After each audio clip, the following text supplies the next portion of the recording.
Good morning, gardening friends. Today is December 31st, the 7th day of Christmas. Looking for those swans a-swimming. It's also the feast of Saint Sylvester.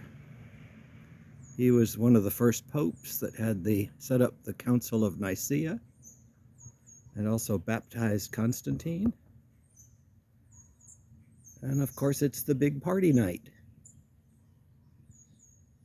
I'm just sitting here in the camellia garden in the front on this cold bench because it's concrete. Oh, and I figured we'd take a look at what camellias are in bloom.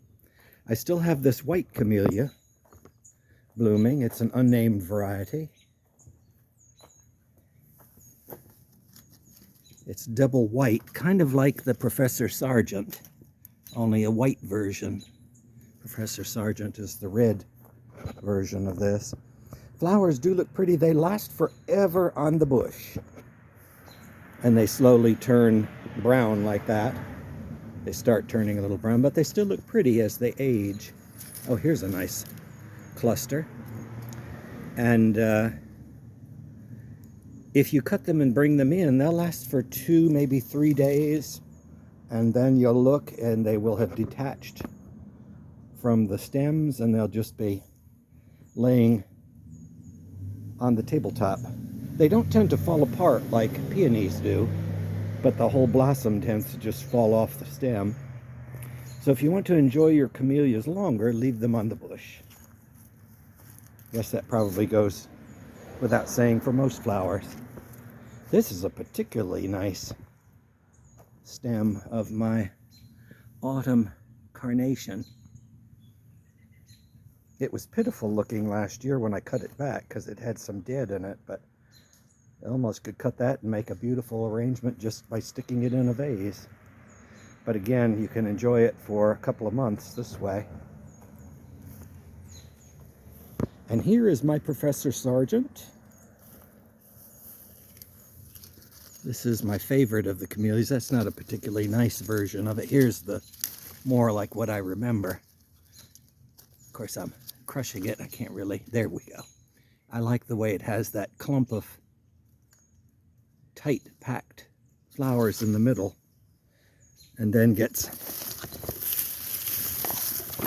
oh, it's difficult to get at these flowers. Let's see if I can get at this one back here. Yes, there you go. And that one there. This used to be a much larger bush.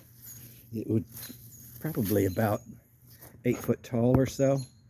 But when I had my large oak trees removed,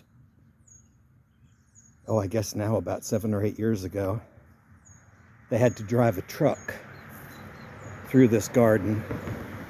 And so everything is new since then. I dug up the camellias I wanted.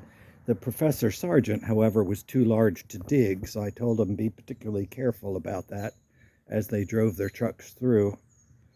And as is always the case, they wound up crushing it, so it did come back.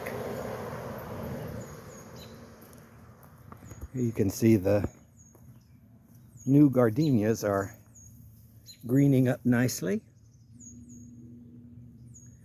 I filled the holes in my gardenia hedge. Before the oaks were taken down, the gardenia hedge went around where the monkey grass is now. I just never put the gardenias back again. But these are a small gardenia.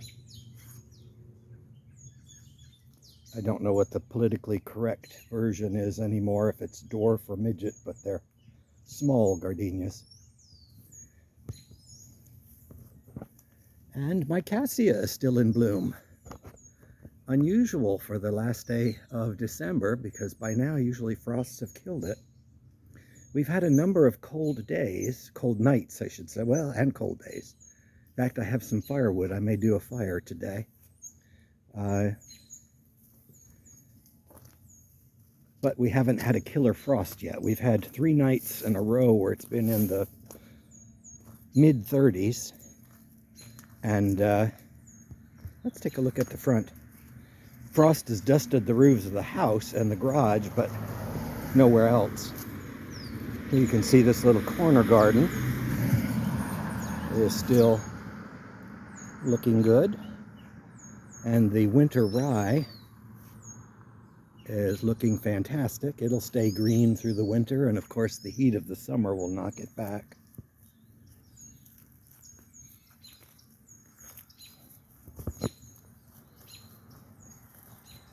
I have pared down some of my Christmas. I do leave my Christmas decorations up until the 6th of January, but I start paring them down. So I've taken 3 trees down in the house, and I shall take these. I put these little caps on because they actually do kind of help protect the cactus on cold nights, especially hard freezes, but you really don't want to leave them on beyond that because of course they still need to photosynthesize. Pansies are coming back. I've pared down to just a single wreath.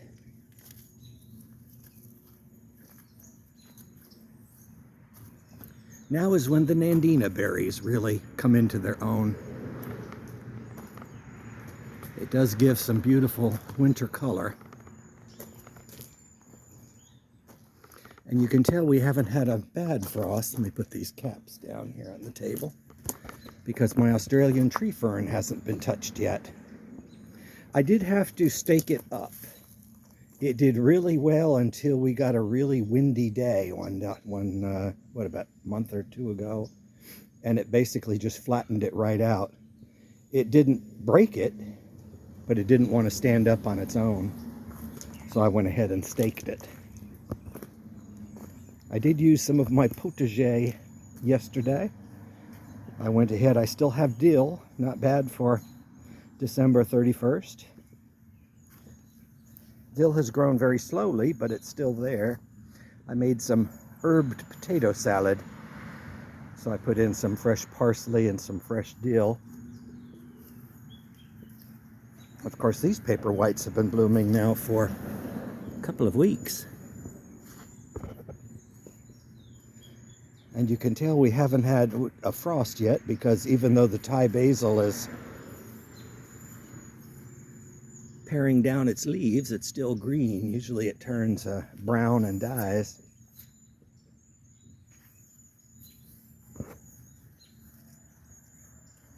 Let's go into the backyard and see what's happening back there.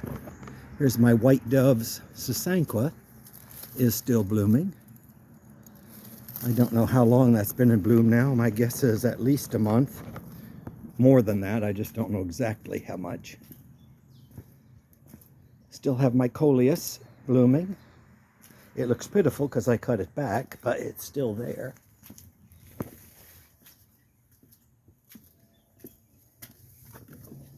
I think I've shown you the little plaque that I've had on the gate for ages. I did refresh that last year with some new gold paint.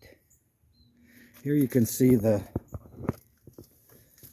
lily of the valley bush fixing to bloom, but not yet.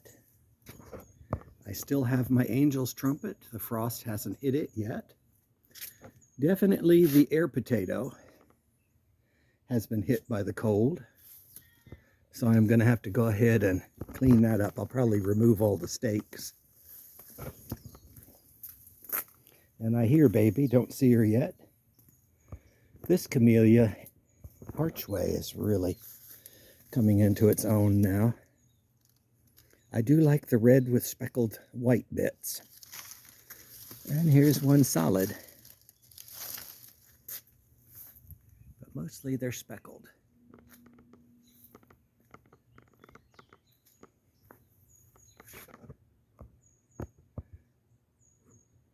My iachroma is still there. I have to repot the cutting. I took 4 cuttings and only 1 lived, but that's enough. Frost will kill that back and it will not come back. So as long as I have 1 cutting, I'll be able to put it back again. And there's baby. Paper white's still in bloom here. Oh, my 2 amaryllis are in absolute full bloom. I put one in the living room. I took down the tree that I had in the living room and decided to put my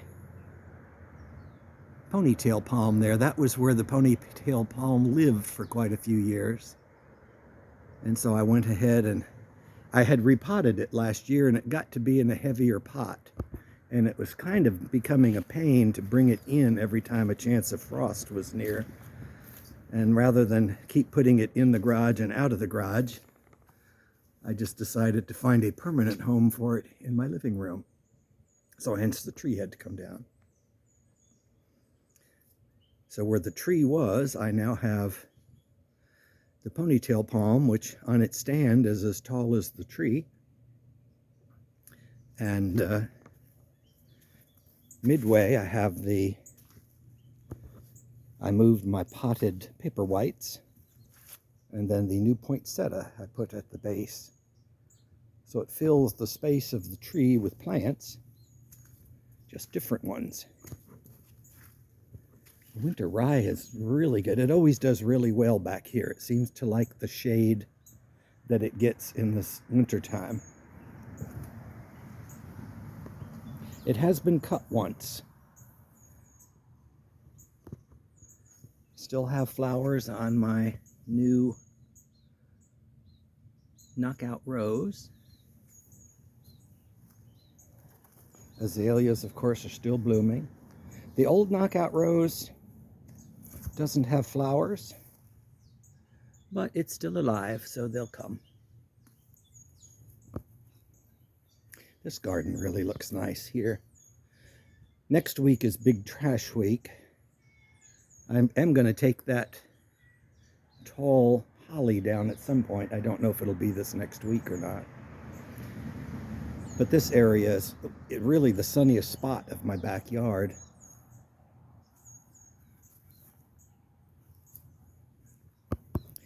Everything here still looks about the same. Palms are coming into their own for the winter. That's a Mediterranean fan palm. They normally don't grow singly like that. It wants to form a clump or a cluster. And it took careful pruning I had 2 there for the longest through pruning, but it just became too hazardous to sit on that bench, which I do like to do. So I wound up getting rid of one and just having one large Mediterranean fan. Sometimes they do have a bluish hue. They don't change color, so if you see a Mediterranean fan palm you like the color of, buy it, because they're not all exactly the same color. This one has a little bit more blue, like I said, in it, which is why I bought that one. And this angel's trumpet is still putting out. It really likes this spot. This is a somewhat newer flower. To give you an idea of scale, I am about 6 foot, and this is probably 2 foot beyond me, so it's about 8 foot tall, and probably nearly as wide. It has really taken up space here. The datura does not like the cold weather. You can see it's a little stunted, but it's still blooming. Flowers are getting smaller and smaller. I still keep looking at the seed pods. They haven't popped open yet.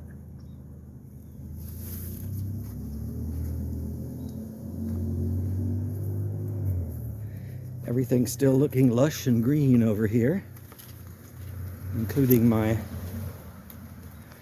variegated ginger lilies. They will probably die back to the ground. Well, they will die back and come back from the roots if we get a bad frost, a hard frost. And there you can see the ground palm in front. Looks very much like the aspidistra in the back. You'll be able to tell the difference after the first hard frost because the ground palm dies back to the ground, turns brown. Aspidistra will stay green. David is looking lush and green in there.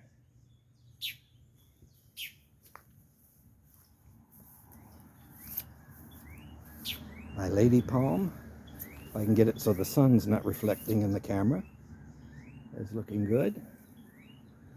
More ground palm here. Ground palm does grow if you can find a spot that it likes. It multiplies readily.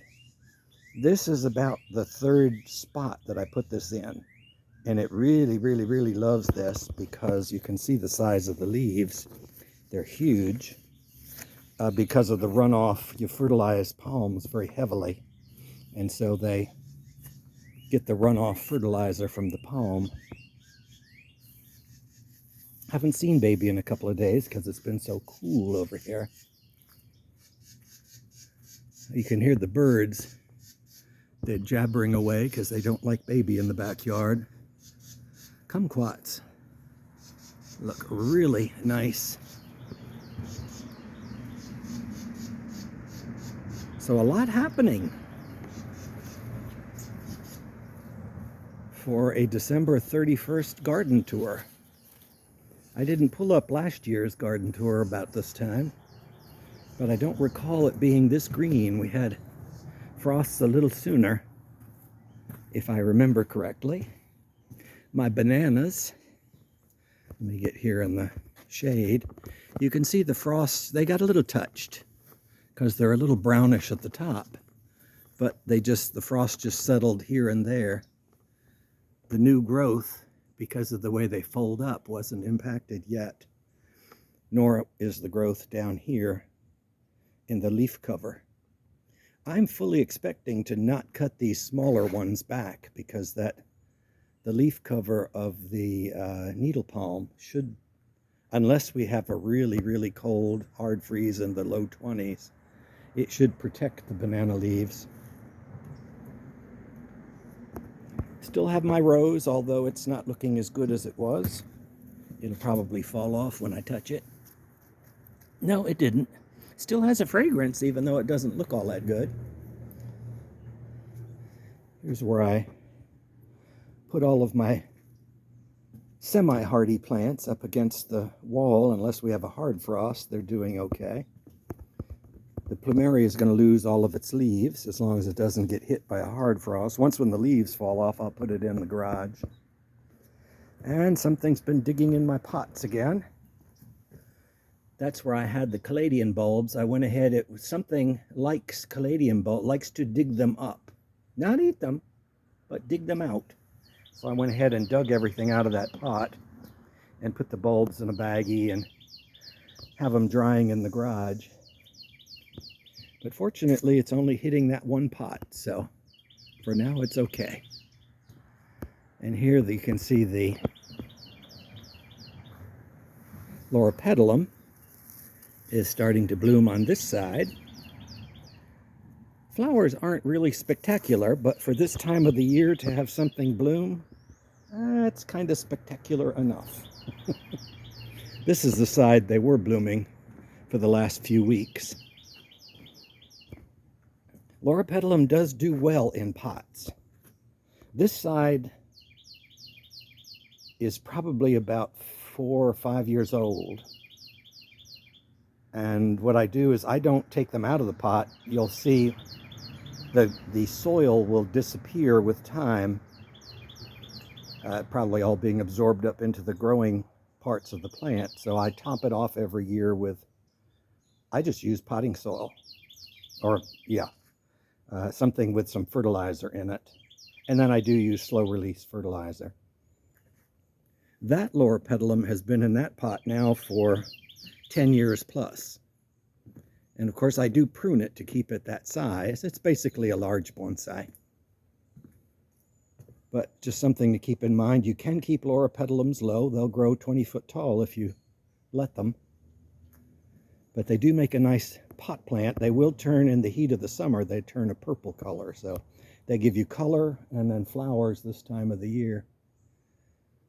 So even though it doesn't look all that fantastic, I think I'm going to call this one the plant of the week just because the flowers look so unique.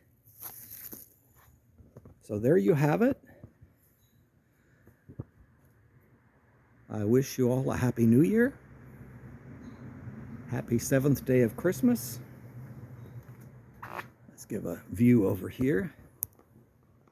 And I will see you next year. Take care for now.